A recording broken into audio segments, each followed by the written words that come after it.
they're happy and comfortable with. That's a natural and not a normal thing for in most societies. So what happened then? He gave them the message of the Quran. That message was what? Worship the Satan? Worship the creation? Worship me? None of that. He said, no, worship the one who created all of these things. Because the one who deserves your worship is the one who gave you life, who brought everything to existence. Now, that message itself, if you examine the message now, it's sensible. It's something that your heart and your mind will say, yeah, why am I going to worship a tree, a man or a woman, or the moon, or the sun, or the rivers? Makes no sense. These are all limited, dependent, finite things which are not worthy of our worship. Is my umbrella worthy of worship? Why not? Created by a man.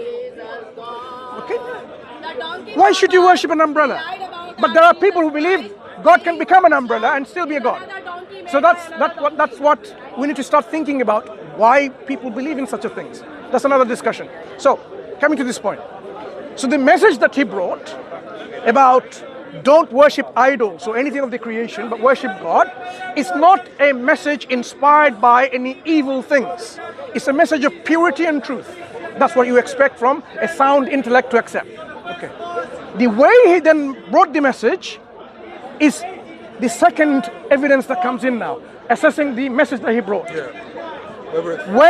When he brought this message, the Quran came in a language which was familiar and yet unfamiliar to them. What do I mean by that? So he was illiterate, but he could speak Arabic. It was familiar yet unfamiliar. And what do I mean by that? So he brought the Quran in the Arabic language, the language of the people. Yeah. Because otherwise, if the He was Quran, Arabic because he was an ethnic Arabic. if the Quran came in Chinese, they would not know what it means. No. Exactly, right? It was in Arabic, but they noticed a subtle difference. It came in a form that was not only beautiful, eloquent, full of meaning, but something else. In a way that is composed, that they realized this is not something that they could do. And what I mean by that is this. Arabs at that time, they took pride in two things. One is the birth of a child. What kind of child? Son or a daughter? Son. Because they would bury their daughters alive. Why they would bury their daughter alive? They will take the daughters at whatever point, they will take that daughter and bury her alive. Why? Because they considered in their faulty thinking that's a financial liability, because they have to look after her and marry her off with everything, and then they don't have that financial resource. Just like today, how people abort female fetuses. It hasn't changed. People do that. They abort. If the fetus is female, they abort it. So this kind of infanticide, of female infanticide, still rampant in today's society. But anyway, that's another discussion. So they would pride themselves in two things. One is the birth of a son. It's not a daughter anymore. They don't have to bury, because the son will accompany them, bring them honor and glory, and fight with them and work with them and so on. So that's how they made themselves really, really happy and proud, right? That was point one. Assalamu alaikum. The other thing that they're proud about and they celebrated is the composition of poetry. They love poetry so much that they used to hold competitions in the markets, like Market of Okaz. They'd go there, and the best poem they would hang on the wall of the Kaaba. Remember, Kaaba to them is a very sacred place. Okay? They would worship the idols within the Kaaba. There were many idols inside the Kaaba. And when Prophet Muhammad came, of course, he destroyed all of them from the Kaaba, cleansed it. But this is how Kaaba, the cube, Muslims circumambulate in Hajj. Yeah. This was the first house built for the worship of God, right? So they would hang the poem, the best of them, in the wall of the Kaaba. That's why they are called mu'allaqat, the hanging, suspended poems. And some of those poems are available to us today. Available. We can still read them. Translated by A.J. Arbery. It's called the Seven Odes. You can read about it. Even in English, how he captures the beauty and the way they describe things. Really, really nice, right? So they were masters in oration, masters in eloquence, masters in the way how they describe their loved ones. If they describe something like sorrowful, you would cry. If they describe a woman in her beauty, you would lust for her. If they describe something about like this particular tribe is an enemy, you would be ready to fight them. This is the power of speech that they had. They excelled in this capability. So poetry was their thing, right? When the Quran came in response to this in the Arabic language, saying, look, you know this man for 40 years of his life has not been taught how to read or write, has not been taught how to read any scripture, because you know him. He grew up among you. So the Creator, gave them the Quran, says, okay, if you really have doubt that he is now a recipient of revelation, produce something like it, because you are the masters of language. If you can't do it yourself, do it all together. Have your support, except God, except Allah. But if you don't do it, and the Quran says you'll never be able to do it, then fear the fire whose fuel is man and stones. So what did they do then? Yeah, man will fuel the fire of hell and stones. Now we know how stones can really bring hot fire, heat. But men will be the fuel of fire. Which men? The one who deserves it. Men mean humankind. Men, yeah. So the point is, the Quran gave them an opportunity to falsify the Quran. To say, look, if you really think he's not a prophet, all you have to do with your mastery of Arabic language, with your eloquence in the language, produce a chapter. Whole Quran, you can't do it? No problem. How about 10 chapters? You can't do 10 chapters?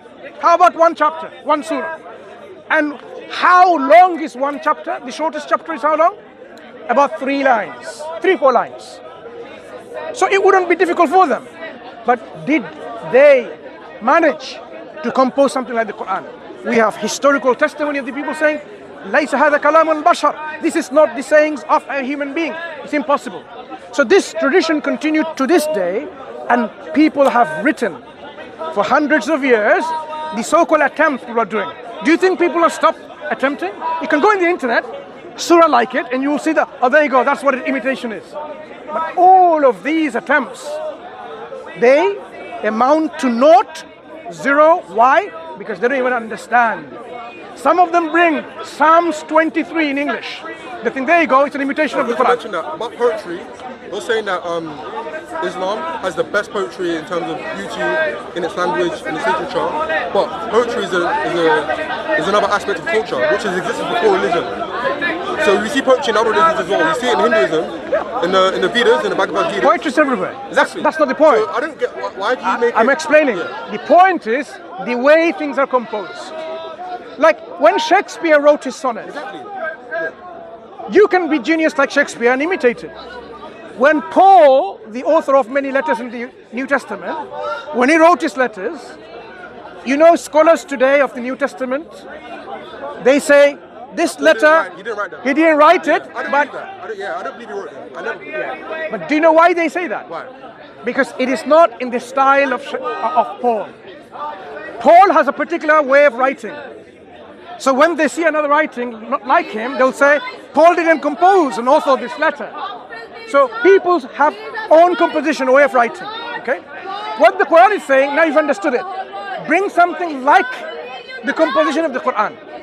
So people, instead of writing, imitating the Quran, they didn't understand the message.